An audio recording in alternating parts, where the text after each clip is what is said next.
오늘 우리에게 주시는 하나님 말씀은 신약성경 마태복음 1장 1절부터 6절까지입니다. 본문 말씀을 다 함께 봉독하겠습니다. 아브라함과 다윗의 자손 예수 그리스도의 계보라. 아브라함이 이삭을 낳고 이삭은 야곱을 낳고 야곱은 유다와 그의 형제들을 낳고 유다는 다말에게서 베레스와 세레를 낳고 베레스는 헤스론을 낳고 헤스론은 람을 낳고 람은 아미나답을 낳고 아미나답은 나손을 낳고 나손은 살몬을 낳고 살몬은 라합에게서 보아스를 낳고 보아스는 루에게서 오벳을 낳고 오벳은 이새를 낳고 이새는 다윗 왕을 낳으니라. 다윗은 우리아의 아내에게서 솔로몬을 낳고. 오늘은 나사렛 대학교 개교 71주년이라는 사실을 여러분이 익히 알고 계실 것입니다. 우리 나사렛 대학교의 전신인 나사렛 신학교는 서울 종로구 사직동에서 1954년 9월 14일에 개교하여 서울 등촌동, 목동을 거쳐서 지금 천안 쌍용동에 자리를 잡게 되었습니다. 지난 4월 부활절기 때 제가 이 채플에 섰는데 여러분 앞에 이런 말씀을 드린 적이 기억이 납니다.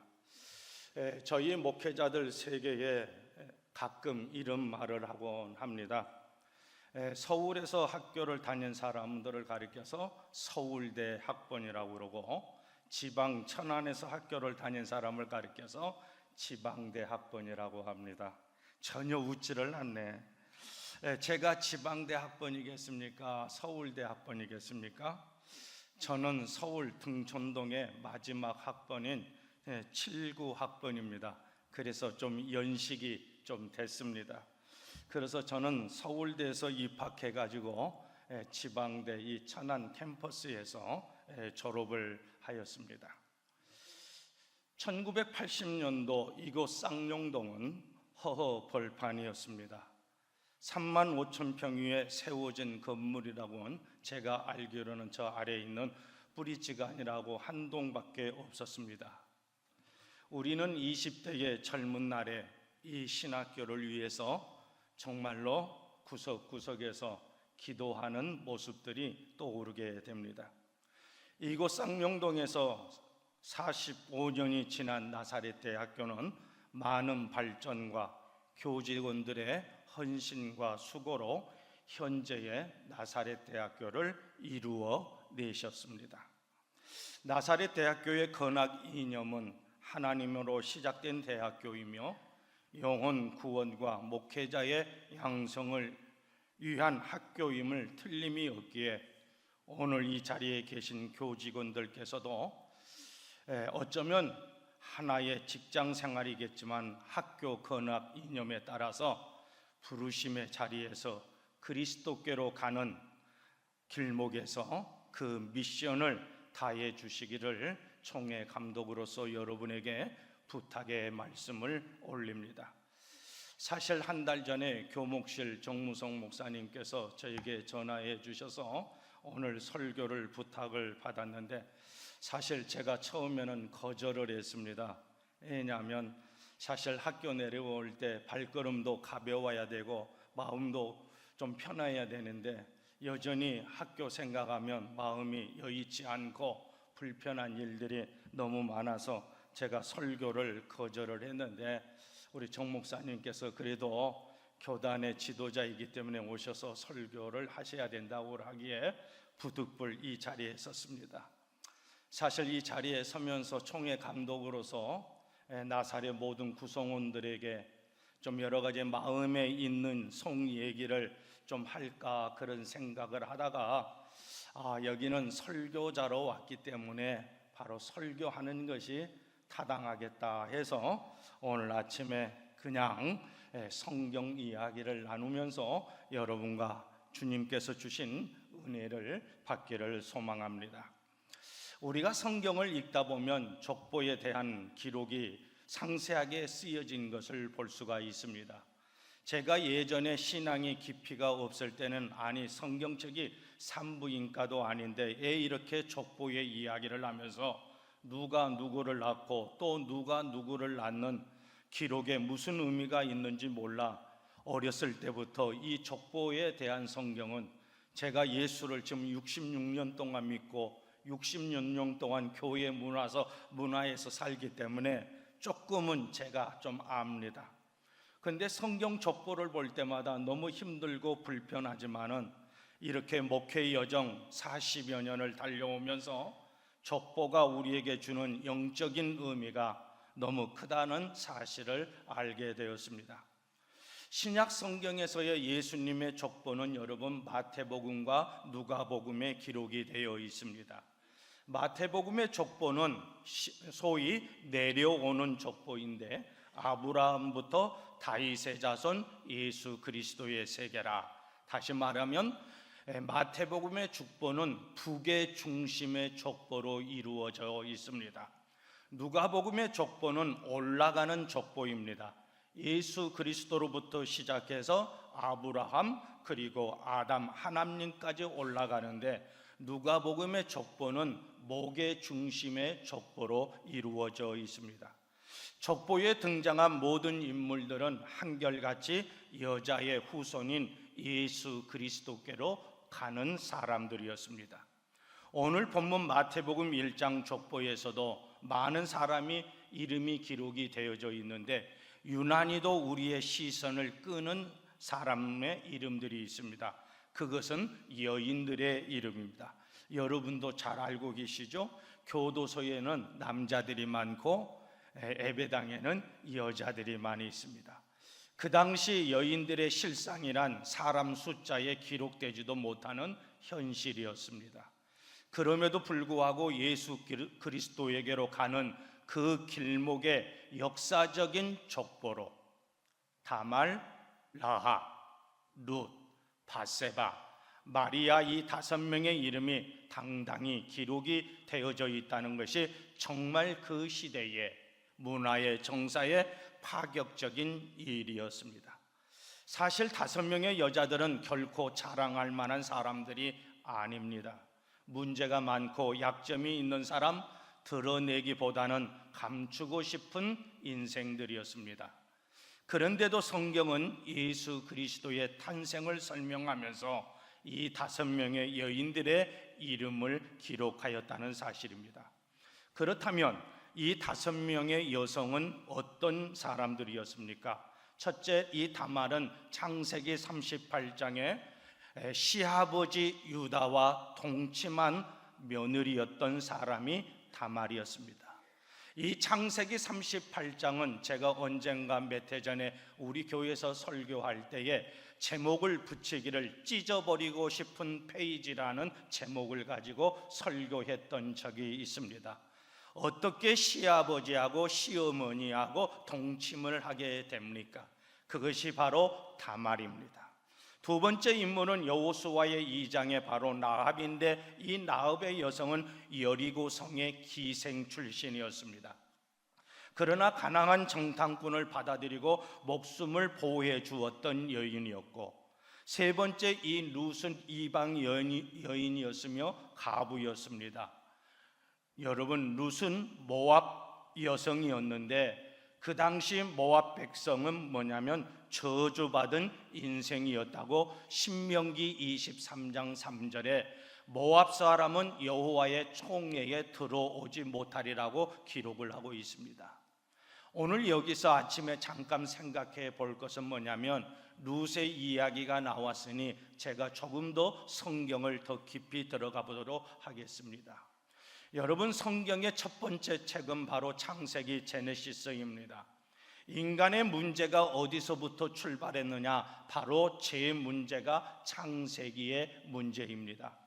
그렇다면 이 죄의 문제를 어떻게 해야 됩니까? 그것이 바로 두 번째 책인 출애굽기입니다. 바로 유월절 어린 양 사건, 죄에서 구원의 의미를 말합니다. 이것이 마태복음 1장 21절에 아들을 낳으니 그 이름을 예수라 하라. 이는 그가 자기 백성을 죄에서 구원할 자라고 얘기를 하고, 그 유월절 어린 양은 세례 요한이 요한복음 1장 29절에 보라 세상 죄를 지고 가는 하나님의 어린 양이라고 예수 그리스도를 이야기하고 있습니다. 구원받은 사람은 그 우선순위가 무엇을 두어야 됩니까? 성경의 바로 세 번째 책인 레위기입니다. 레위기는 제사를 이야기하고 오늘날 예배를 하기 때문에 오늘 이 교직원 예배도 이 기독교 대학의 저는 선택사항이 아니고 필수사항이라고 이야기합니다. 그리스도의 피로 구원받은 백성은 하나님을 찬양하고 높이는 하나님께 예배자로 살아가야 된다는 것이 성경의 세 번째 바로 레위기입니다. 그런데 이렇게 죄에서 구원받고 예배드리는데 문제는 없습니까? 우리가 일생을 살아가면서 이 믿음의 긴 여정과 은혜의 여정을 떠나면서 수많은 인생의 고난의 산을 만날 때 그 혹독한 시련과 고난의 이야기가 성경의 네 번째 책인 바로 민수기 강야에서 연단을 이야기를 하고 있습니다. 그렇다면 저와 여러분이 주어진 이 세상에서 살아갈 때 무엇을 믿고 무엇을 붙들고 살아가야 하느냐, 그것이 성경의 다섯 번째 책인 바로 신명기, 바로 율법인데 그것은 오늘날 말씀을 믿고 살아야 된다는 얘기입니다. 이사야 40장 8절에 푸른 마르고 꽃은 시드나 하나님의 말씀은 영영이 서리라, 바로 영원성을 말합니다. 누가복음 21장 33절에 내 말은 없어지겠으나 천재는 없어지겠으나 내 말은 1.1획도 변하지 않는다는 하나님의 말씀의 불변성을 이야기를 하고 있습니다. 히브리서 4장 12절에 하나님의 말씀은 살았다고 이야기를 하고 있으니 하나님의 말씀은 생명성을 이야기하고 있습니다. 그래서 오늘 믿음의 사람들은 다섯 번째 책인 이 신명기 율법을 붙잡고 살아야 되는데 그 믿음의 여정의 끝은 어디냐? 바로 여섯 번째 책인 여호수아 가나안 정복인데 하나님의 주신 이 약속의 땅, 지리적이고 공간적인 이 가나안 땅에 약속하신 바로 예수 그리스도께서 이 세상에 사람의 몸을 입으시고 오셨다는 이 얘기입니다.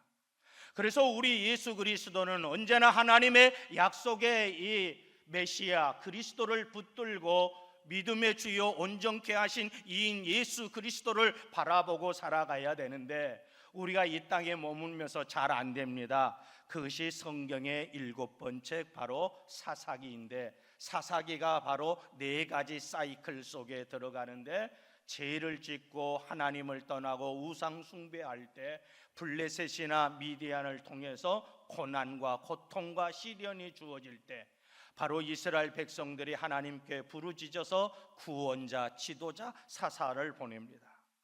그래서 우리는 정말 누구만 바라보아야 됩니까? 아까 룻기서를 얘기를 했는데 여덟 번째 바로 룻기서입니다. 여러분, 룻기서의 내용은 룻이 시어머니 나오미를 효도했다는 공경의 스토리가 아닙니다. 룻기의 마지막 장은 뭘로 끝난 줄 아십니까? 바로 족보로 끝난다는 사실입니다. 전혀 안 놀라는 거 보니까 제가 놀랍니다. 수준 높은 설교를 여러분이 어느 정도 이해하는지는 모르겠습니다만은 룻기의 이 내용이 며느리가 시어머니를 공경하는 이야기가 아니고 마지막 부분에 4장 20절에 살몬이 보아스를 낳고 보아스는 오벳을 낳고 22절에 이세를 낳고 이세는 3세를 낳습니다. 3세를 낳습니까? 앉아만 계세요. 3세가 아니라 다윗을 낳지요. 예, 무엇 때문에 룻기서는 바로 이세는 다윗의 아들을 낳았다고 했을까요? 거기서 성경은 룻기서는 마감을 할까요? 그것이 바로 오늘 마태복음 1장 1절에 아브라함과 다윗의 자손 예수 그리스도이시라. 다윗의 증조 할머니가 룻이 되는 것입니다. 예수님은 이 혈통을 통하여, 이 핏줄을 통하여 예수 그리스도께서 사람의 몸을 입으시고 이 땅에 오셨습니다. 그러니까 이 족보에 연결된 사람들은 모두가 예수 그리스도께로 가는 길목의 사람이었다는 사실입니다. 바로 그래서 룻기는 언약을 붙잡는 것, 커버넌트, 하나님의 말씀 언약 예수 그리스도를 붙들고 사는 것이 신앙의 본질을 가리키고 있습니다. 그래서 제가 조금 더 말씀을 드리면 네 번째 여인은 올레의 우리아의 아내였지만 다윗의 범죄로 상처받고 고통받은 불쌍한 여인이었고, 마리아는 여러분 예수님의 육신으로 어머니로서 평범하고 소박한 보통 여성이었습니다. 정리하자면 이렇습니다. 시아버지와 동참한 여인 다말, 돈을 벌기 위해서 몸을 파는 여인 라합, 저주받은 이방인이며 가부였던 룻, 남편이 죽임을 당하고 다른 남자의 임신을 하였던 밧세바, 아무것도 자랑할 것 하나 없는 보통 시골 아낙네 마리아. 이 5명은 결코 자랑할 만한 여성들이 아니었습니다. 그런데도 하나님께서는 이 여인들을 선택하셨고 그들을 통해서, 그들을 인해서 예수 그리스도를 이 땅에 오게 하셨다는 사실입니다.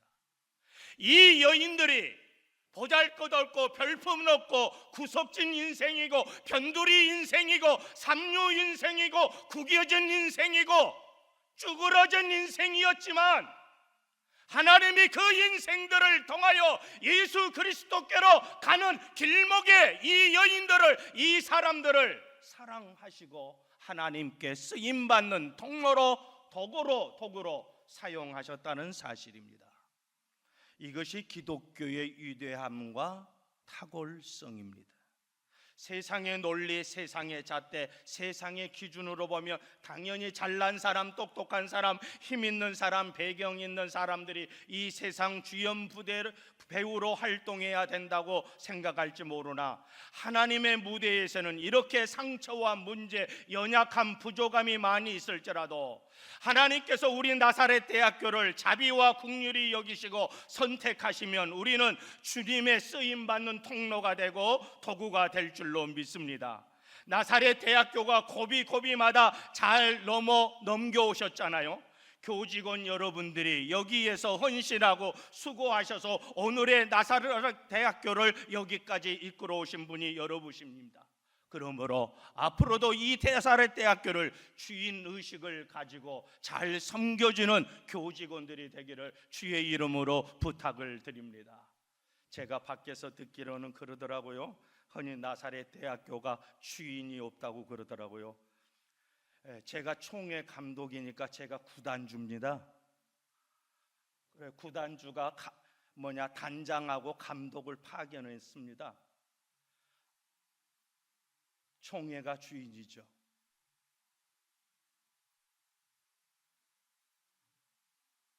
그리고 여러분이 주인입니다. 그렇잖아요. 여러분이 실질적으로 이 나사렛 대학교에서 주님의 사명의 미션을 이루게 하니까 여러분이 주인이십니다. 여러분이 나사렛 대학교를 여기까지 이끌어 오셨으니 앞으로의 모든 나사렛 교회의 여정이 하나님의 은혜 가운데 부족하지만 연약하지만 하나님의 쓰임받는 도구가 됐으면 좋겠습니다. 저는 우리 교회에서 자주 하는 메시지가 있습니다. 예수 그리스도께서 공생애 가운데 수많은 계층, 수많은 유형의 사람들을 만나셨고 남녀노소 빈부 귀천을 따지지 아니하시고 저들의 아픔을 만져주셨습니다. 그런데 여기서 예수님께서 사람을 만나실 때마다 사람들의 평가 기준이 계셨는데 그 사람들의 예부 조건이 아니라 그 사람들의 믿음을 보시고 예수님이 그 사람들에게 이 일을 행하셨다는 사실입니다. 그래서 요한복음 16장 33절에 너희가 세상에서 환난을 당하나 극히 강하고 담대하라. 요한 1서 5장 4절에 세상을 이김은 우리의 믿음이라고 했기 때문에 이 하나님의 대학, 이 믿음의 대학에서 여러분이 이 믿음의 비밀과 믿음의 은사를 통하여서 하나님의 대학이 조금 더 발전하고 더욱더 성숙해지기를 주의 이름으로 축복을 드립니다. 사도 바울도 고린도 교회 성도들에게 이렇게 편지를 합니다. 고린도전서 1장 26절에 형제들아 너희의 부르심을 보라. 육체를 따라 지혜로운 자가 많지 아니하며 능한 자가 많지 아니하며 문벌 좋은 자가 많지 않도다. 세상 무대에서는 아웃사이드요 변방이요 하나님에서 멀어진 거리일지 몰라도 하나님의 무대에서는 하나님은 약한 자를 들어서 쓰시는 하나님이신 줄로 믿습니다. 저는 어디 가서 설교할 때마다 그렇습니다. 감독의 직책을 맡다 보니까 우리 교단에서나 예부에서 설교할 기회가 너무 많은데 제가 늘 그렇습니다. 저는 스펙은 없지만 내 인생에 하나님의 스토리가 많이 있다고 얘기를 합니다. 내세울 것 없고 보잘것 없고 모자라고 연약하지만은 제가 여기까지 66년 동안 버티고 있는 것은 순간순간마다 하나님의 은혜였다는 사실을 저는 고백을 합니다. 제가 지난주에 세계 지방을 순회하고 간담회를 했는데 남부지방의 저 아랫지방 포항을 내려가게 됐습니다. 포항을 내려가는데 공교롭게도 후배 교회가 한동대 주변 근처에서 있더라고요. 그래서 순간적으로 제가 생각을 해봤습니다.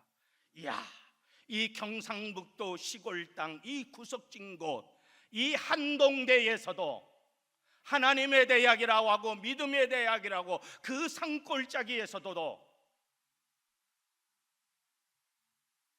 그 대학이 아름답게 선한 영향력을 끼친 것을 보면서 야, 우리 나사렛 대학교 이 쌍용역 앞에서 지리적으로 공간적으로 가장 좋은 위치 조건에서 참 순간적으로 제게 스쳐가는 생각들이었습니다. 그러나 저는 이렇게 생각합니다. 하나님은 연약한 자를 들어서 쓰시고 모자란 자를 들어서 쓰시기에 하나님이 여러분을 들어서 나사렛 대학교가 더욱더 신기일전에서 부흥하고 성장하고 선한 영향력이 이 천안을 넘어서 담장 넘어서 하나님의 역사가 이루어지기를 축복합니다. 끝으로 마무리하면서 나사렛 대학교 교직원들에게 꼭 이 말씀을 전하고 싶습니다. 어쩌면 이 말씀 때문에 제가 오늘 아침에 이 시간에 쓴 것 같습니다. 오늘 본문 말씀 1장 1절에 아브라함과 다윗의 자손 예수 그리스도의 계보라 그렇게 있습니다. 아브라함은 하나님이 선택하고 약속한 사람이었습니다. 유대인 이스라엘의 핏줄과 혈통으로 계약을 맺은 사람 바로 민족이었습니다. 우리는 육신적으로 아브라함의 혈통이 아닙니다. 그러나 바울은 갈라디아서 3장 7절에 이렇게 말씀합니다. 그런즉 믿음으로 말미암은 자들은 아브라함의 자손인 줄 알지어다. 이 말씀에 근거하면 우리들은 혈통적으로는 핏줄적으로는 아브라함의 후손이 아니지만 이 마태복음 1장의 육신적인 계보는 아니지만 영적으로는 사도 바울의 말씀처럼 영적인 계보를 이은 사람이라는 것입니다. 하나님의 입장에서 볼 때 아브람부터 요셉, 마리아까지 수많은 사람들 그 계보, 족보 중에 특히 5명의 여인들을 포함해서 이들은 망할래야 망할 수가 없었습니다. 꺾어질래야 꺾어질 수가 없었습니다. 쓰러질래야 쓰러질 수가 없었습니다. 사방으로 우겨싸움을 당하여도 무너질 수가 없었습니다. 예, 그렇습니까? 그 핏줄로 그 혈통으로 예수 그리스도가 이 땅에 오셔야 되기 때문에 그 사람들은 망할래야 망할 수가 없었다는 거예요. 예, 그 사람 때문에 우리의 구세주 메시아 그리스도가 이 땅에 오셔야 되기 때문에 바로 하나님은 그분들을 사용하셨다는 사실입니다. 하나님에 대한 믿음의 대학이라고 하는 나사렛 대학교가 궁극적으로 해야 할 사명, 미션이 무엇이겠습니까? 저는 오늘 우리 교직원들에게 정말로 정중하게 부탁을 합니다.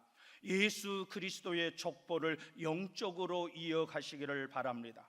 마태복음 1장에 등장한 인물이 비록 주연 배우들이 아니었어도 그들은 시대마다 그들의 부르심의 자리에서, 오늘 나사렛 대학교에서 부르심의 자리에서 앞으로 오실 구세주의 족보를 이어가기를 축복합니다. 오늘 나사렛 대학교 개교 71주년 영적 메시지가 무엇이겠습니까? 5명의 여인들이 족보를 이어가듯 우리 교직원들께서 이 캠퍼스에서 영적 족보를 계속 이어가시기를 바랍니다. 나를 통한 영적 생명을 탄생시켜서 예수 그리스도로 가는 그 길목에 여러분이 있기를 주의 이름으로 축원합니다. 제가 알기로는 나사렛 대학교가 2025년도 바로 기독교인들이 제가 알기로는 32.5%라고 알고 있습니다. 이 캠퍼스. 그렇다면 67.5%는 아직까지 예수를 믿지 않는 젊은 친구들이 이 캠퍼스 안에 있다는 사실입니다. 그래서 사도 바울은 고린도전서 4장 15절에 이렇게 말합니다.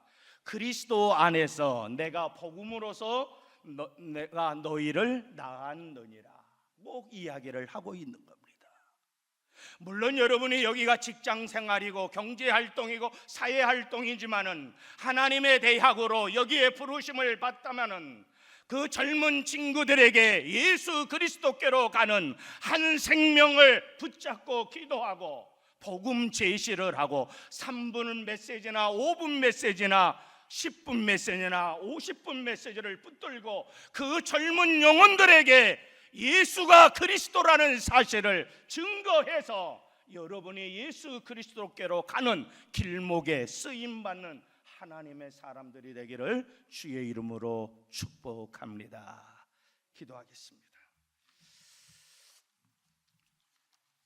역사의 주관자가 되시는 거룩하신 하나님, 71년 전에 이 나사렛 대학교를 세우시고 오늘 이 시간까지 당신의 귀한 교수님들과 직원님들을 통하여서 학교가 건강하게 세워짐을 감사하고, 어렵고 힘든 일이 많이 있지만 그럼에도 불구하고 믿음으로 하나님 앞에 나가게 하시고 하나님의 은혜를 구할 수 있는 이 대학교가 되도록 축복해 주시옵소서. 감사드리며 우리 구주 예수 그리스도의 이름으로 기도드리옵나이다. 아멘. 지금은 죄의 바다에서 영원히 죽을 수밖에 없던 저희들을 십자가에 달리셔서 물과 피를 흘려 주셨던 예수 그리스도의 무한하신 은혜와 이 은혜를 우리 한 사람에게 베풀기를 원하시는 하나님의 만극하신 사랑하심과 또한 우리 곁에서 쓰러지고 넘어질지라도 다시 붙잡아 주시고 일으켜 주시고 때를 따라 돕는 은혜를 베풀어 주시는 성령님의 감화 감동 교통하신 역사가 개교 71주년을 맞이한 이 나사렛 대학교회와 교직원 머리 위에 하나님의 은총이 지금부터 영원토록 함께하기를 간절히 축원하옵나이다.